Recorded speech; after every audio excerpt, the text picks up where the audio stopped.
அனைவருக்கும் வணக்கம். சிம்மராசினியர்களுக்கு நிகழ இருக்கும் ஆனி மாதம் நீங்கள் சிம்மாசனத்தில் அமரக்கூடிய ஒரு தருணமாக தான் இந்த ஆனி மாதம் அமைஞ்சிருக்குது. அந்த வகையில சிம்மராசினியர்களுக்கு இந்த ஆனி மாதத்தில் என்ன மாதிரியான நன்மைகள் எல்லாம் ஏற்பட இருக்கு, கிரக நிலைகளின் ரீதியாக அமையிருக்கும் சாதகங்கள் என்ன, பாதகங்கள் என்ன, மேலும் என்ன மாதிரியான முன்னேற்றங்கள் எல்லாம் உங்களுடைய வாழ்வில் ஏற்பட இருக்கு. குறிப்பா சிம்மராசினியர்களுக்கு இந்த ஆனி மாதம் முழுவதுமே கிரகங்களுடைய சஞ்சார நிலைகள் என்ன என்று பார்க்கும்போது, இக்காலகட்ட கிரக நிலைகளை ஆராய்ந்து பார்க்கும்போது, மேசத்தில் சுக்கிரனும் ரிஷபத்தில் சஞ்சரித்த புதன் மிதுன ராசிக்கு பெயர்ச்சியாகி அங்கு ஏற்கனவே சஞ்சரித்து கொண்டிருக்கும் குரு மற்றும் சூரியனோடு புதன் இணைகிறாரு. அதே போல மிதுனத்தில் புதனும் குருவும் இணைந்து சஞ்சரிக்கிறாங்க. சிம்மத்தில் கேதுவும் செவ்வாயும், கும்பத்தில் சனி பகவானும் ராகுவும் இணைந்து சஞ்சரிக்கிறாங்க. இந்த கிரகங்களுடைய சஞ்சார நிலைகளின் காரணமாக சிம்மராசினியர்களுடைய வாழ்வில் குடும்ப சூழ்நிலை ரீதியாக உத்தியோகம், தொழில், வியாபாரம், கலைத்துறை, அரசியல் துறை, மாணவ மாணவிகள், விவசாயத்துறையினர், பெண்மணிகள் என அனைவருக்குமே என்ன மாதிரியான நன்மைகள் எல்லாம் ஏற்பட இருக்கு என்பது குறித்தான முழுமையான பதிவை தான் இந்த வீடியோல நம்ம விரிவா பார்க்க போகிறோம். அந்த வகையில சிம்ம ராசியை சேர்ந்த மகம், பூரம், உத்திரம் முதல் பாதம் வரை உள்ள நட்சத்திரக்காரர்களுக்கு நிகழ இருக்கு ஆனி மாதம் முழுவதுமே என்ன மாதிரியான நன்மைகள் எல்லாம் உங்களுடைய வாழ்வில் ஏற்பட இருக்கு என்று பார்க்கும்போது, இக்காலகட்ட கிரக நிலைகளை ஆராய்ந்து பார்க்கும்போது, இந்த ஆனி மாதம் முழுவதுமே சிம்மராசினியர்களுக்கு ராசிநாதன் சூரியன் தசம கேந்திரத்தில் பலமாக இருக்கிறார். அவரோடு தன குடும்பாதிபதி புதனும் இணைந்திருப்பது என்பது நற்பலன்களை தரக்கூடிய ஒரு கிரக சஞ்சாரம் என்று தாங்க சொல்ல வேண்டும். தொழில் ஸ்தானம் சிறப்பாக இருக்கிறதுங்க. பொருள் வரவு நல்லபடியாகவே இருக்கக்கூடிய ஒரு தருணமா தான் இக்காலகட்டம் அமைஞ்சிருக்குதுங்க. அது மட்டும் இல்லாம இக்காலகட்டத்தை பொறுத்த வரைக்கும் எதிர்பாராத பல முன்னேற்றங்களை இப்போது தாராளமாக எதிர்பார்க்கலாங்க. பொருள் வரவு நல்லபடியாக இருக்குங்க. முக்கியஸ்தர்கள் உங்களுக்கு பின்னால் இருந்து இயக்குவாங்க. கூடிய விரைவில் இந்த ஆனி மாதத்தில் குருவோடு புதனும் சேர இருப்பதால் தொட்டது தொடங்கக்கூடிய ஒரு நேரமா அமைஞ்சிருக்குது. உங்களுடைய கஷ்டங்கள் அனைத்தும் குறையும் காலம் இது என்று நீங்கள் எடுத்துக்கொண்டு முயற்சிகளை தொடருங்க. நீங்கள் மேற்கொள்ளக்கூடிய முயற்சிகள் அனைத்திற்குமே எளிதில் வெற்றி கிடைக்கும் என்பதை கிரகங்களுடைய சஞ்சார நிலைகள் தெளிவாகவும் உறுதியாகவும் எடுத்துக்காட்டுது. அது மட்டும் இல்லாமல் உங்களுடைய ராசிக்கு 7ஆம் இடத்தில் சனி ராகு சேர்க்கை, ராசியில் கேது அமர்ந்திருப்பது, அவர்களை பார்ப்பது, விரயஸ்தானத்தில் செவ்வாய் இருந்து 7ஆம் இடத்தை பார்ப்பது, இவைகள் எல்லாம் குடும்ப பிரச்சனைகளை குறிக்குதுங்க. அதனால் குடும்பத்தில் சிறு சிறு வாக்குவாதங்கள், சண்டை சச்சரவுகள் வரும்போது ஒருவருக்கொருவர் விட்டு கொடுத்து அனுசரித்து நடந்து கொள்வது மிக மிக நல்லது என்பதை கிரகங்களுடைய சஞ்சார நிலைகள் தெளிவாகவும் உறுதியாகவும் எடுத்து காட்டுதுங்க. குடும்பத்தில் ஒருவருக்கொருவர் விட்டு கொடுத்து அனுசரித்து நடந்து கொள்வது அவசியங்க. வாழ்க்கை துணைவரின் ஆரோக்கிய விஷயத்தில் மிகுந்த கவனத்தோடு இருங்க. சிறு உடல் உபாதை என்றாலும் கூட உடனே மருத்துவரிடம் அணுகி அதற்கான சிகிச்சை எடுத்துக்கொள்வது அவசியம் என்பதை கிரக நிலைகள் மீண்டும் மீண்டும் அறிவுறுத்துதுங்க. அதே போல் தவிர்க்க முடியாத ஒரு சில நேரங்களில் மருத்துவ செலவுகள் ஏற்படுவதற்கான வாய்ப்புகள் இருக்கு. அதனால்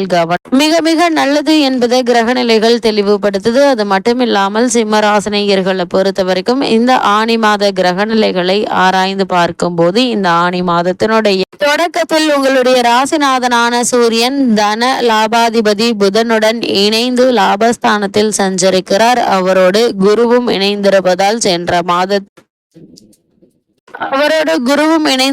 சென்ற மாதத்தை காட்டிலும் சிறப்பான மாதமாகவே அமைகிறதுங்க. எதையும் திட்டமிட்டு செய்து வெற்றி காண்பீங்க. திடீர் முன்னேற்றம் ஏற்படுவதற்கான வாய்ப்புகள் அதிகம் இருக்கு. இருந்தாலும் உங்களுடைய ராசியில் சஞ்சரிக்கும் செவ்வாய் சனியை பார்ப்பதால் உடல் நலத்துல மிக மிக கவனம் தேவைங்க. கொடுக்கல் வாங்கலில் பிறரை நம்பி செயல்பட்டால் இழப்புகளை சந்திக்க வேண்டிய ஒரு நிலை இருக்கு. அதனால எடுத்தோம் கௌத்தோம் என்று எந்த செயலிலும் ஈடுபடாமல் பொறுமையாக நிதானமாக இருப்பது மிக மிக நல்லது என்பதை கிரக நிலைகள் மீண்டும் மீண்டும் அறிவுறுத்தது. முக்கியமாக இந்த ஆனி மாதத்தில் மேசராசியில் சஞ்சரிக்கக்கூடிய சுக்கிர பகவான் ரிஷப ராசிக்கு பயிற்சியாகிறார். சுக்கிரனை பொறுத்த வரைக்கும் உங்களுடைய ராசிக்கு 3, 10 ஆகிய இடங்களுக்கு அதிபதியானவர்.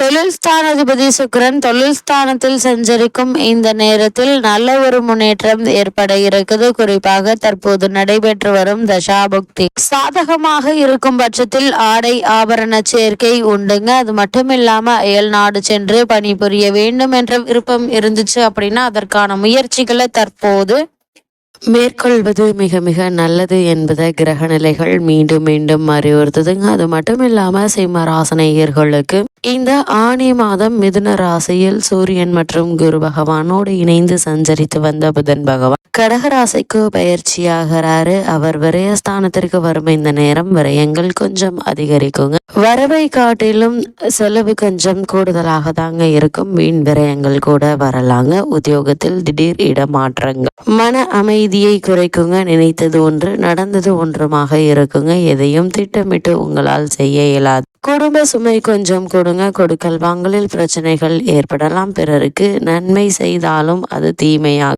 தெரியுங்க. அதனால் கவனமாக இருப்பது நல்லது. தொழில் வியாபாரத்தில் போட்டிகள் சற்று அதிகரிக்கும். சக கூட்டாளிகளிடையே அனுசரிப்பு குறையுங்க. ஒரு கடனை அடைக்க மற்றொரு கடன் வாங்கும் ஒரு சூழ்நிலை ஏற்படலாம். கூடுமான வரைக்கும் கடன் வாங்குவதை தவிர்த்து கொள்வது மிக மிக நல்லது என்பதை கிரக நிலைகள் மீண்டும் மீண்டும் அறிவுறுத்துதுங்க. குறிப்பா இந்த ஆணி மாதத்தை பொறுத்த வரைக்கும் சிம்மராசினியர்களுக்கு செவ்வாய் மற்றும் சனி பகவானுடைய பார்வை ஏற்படுகிறது. இக்காலகட்டம் முழுவதுமே கும்பராசியில் உள்ள சனி சிம்மத்தில் உள்ள செவ்வாயை பார்க்கிறார். இந்த சனி செவ்வாய் பார்வை காலத்தில் எதையும் திட்டமிட்டு செய்ய இயலாதுங்க. திடீர் திருப்பங்களும் அதிகமான விரயங்களும் ஏற்படுவதற்கான வாய்ப்புகள் அதிகமாக இருக்கு. ஒரு சில காரியங்களை போராடி நீங்கள் முடிக்க வேண்டிய ஒரு சூழ்நிலை உருவாகுங்க. இது போன்ற நேரங்களில் ஆரோக்கியத்தில் கவனம் செலுத்துவது மிக மிக நல்லதுங்க. அது மட்டும் இல்லாம அதிகார அந்தஸ்தில் உள்ளவர்கள் சாதாரண பொறுப்புக்கு மாற்றப்படுவாங்க. மனபயம் அதிகரிக்கக்கூடிய ஒரு நேரமா தான் இக்காலகட்டம் அமைஞ்சிருக்குது. குடும்பத்தில் பிரச்சனைகள் மீண்டும் தலை தூக்குவதற்கான வாய்ப்புகள் இருக்கு. கூடுமான வரைக்கும் கொடுக்கல் வாங்கலில் அதிக கவனத்தோடு இருப்பது மிக மிக நல்லது என்பது கிரகங்களுடைய சஞ்சார நிலைகள் தெளிவாகவும் உறுதியாகவும் எடுத்து காட்டுதுங்க. அதே போல் சிம்ம ராசினியர்களுக்கு இந்த ஆனி மாதத்தில் சனி பகவான் வக்ரம் பெறுகிறார். அதாவது கும்ப ராசியில் சஞ்சரிக்கும் சனி இப்பொழுது வக்ரம் பெறுகிறாருங்க. இது அவ்வளவு நல்லதல்லங்க. சப்தமஸ்தானத்தில் சஞ்சரிக்கும் சனி வக்ரம் பெறுவதால் குடும்ப பிரச்சனைகள் கொஞ்சம் அதிகரிப்பதற்கான வாய்ப்புகள் அதிகம் இருக்குதுங்க. கூடுமான வரைக்கும் இந்த ஆனி மாதம் முழுவதுமே சிம்மராசினியர்கள் ஒருவருக்கொருவர் விட்டு கொடுத்து நடந்து கொள்வது நல்லது. அதே நேரம் குடும்பத்தில் உள்ளவர்களுடைய குறையை நீங்க ஒருபோதும் ஒரு பெரும் தொகையை செலவிடும் சூழ்நிலை உருவாக இருக்குது. அது மட்டும் இல்லாம சொத்துக்களை விற்கும் சூழல் கூட உண்டுங்க. அதனால் அதிக கவனத்தோடு இருப்பது நல்லது. அயல் நாட்டில் இருப்பவர்கள் தாய் நாடு திரும்ப முன்னையாமல் தத்தளித்தவர்களுக்கு நல்ல ஒரு முன்னேற்றம் ஏற்பட இருக்குதுங்க. அதே போல வெளிநாடு சென்று பணியாற்ற வேண்டும் என்ற விருப்பம் உள்ளவர்கள் அதற்கான முயற்சிகளை தற்போது நீங்கள் தாராளமாக முயற்சிக்கலாங்க. சிறு முயற்சியிலேயே நல்ல ஒரு முன்னேற்றத்தை நீங்கள் எதிர்பார்க்கக்கூடிய ஒரு தருணமாக தான் இக்காலகட்டம் அமைஞ்சிருக்குதுங்க. அந்த வேலையை நிர்வாகம் உறுதி செய்தும் உங்களுக்கு பணிபுரிய அழைப்பு வராமல் தாமதப்பட்டு வந்த நிலையில இந்த ஆனி மாதம் முடிவதற்குள் உங்களுக்கு கிடைக்க வேண்டிய அனைத்து சந்தர்ப்ப சாதகங்களும் உங்களுக்கு கிடைத்துவிடும் என்பதையும் வாய்ப்புகள் கிடைத்துவிடும் என்பதையும் கிரக நிலைகள் தெல்ல தெளிவாகவும் உறுதியாகவும் எடுத்துக்காட்டுது. அதே போல சிம்ம ராசினியர்கள் பொது வாழ்வில் உள்ளவர்களுக்கு எதிர்பார்ப்புகள் அனைத்துமே நிறைவேறக்கூடிய ஒரு தருணமாக தான் இந்த ஆனி மாதம் அமைஞ்சிருக்குது. வியாபாரம் மற்றும் தொழில் செய்பவர்களுக்கு உழைப்புக்கேற்ற பலன் கிடைக்குங்க. உத்தியோகத்தில் உள்ளவர்களுக்கு இடமாற்றங்கள் உறுதியாகலாம். இந்த இடமாற்றம் நல்ல ஒரு முன்னேற்றத்தை ஏற்படுத்தி கொடுக்க இருக்கு. அதே போல மாணவ மாணவிகளுக்கு படிப்பில் அக்கறை தேவைங்க. கலைஞர்களுக்கு அதிக முயற்சி செய்தும் ஆதாயம் குறைவாகவே இருக்கும். இருந்தாலும் நஷ்டம் ஏற்படுவதற்கான வாய்ப்புகள் இல்ல. பெண்மணிகளுக்கு பொருளாதார பற்றாக்குறை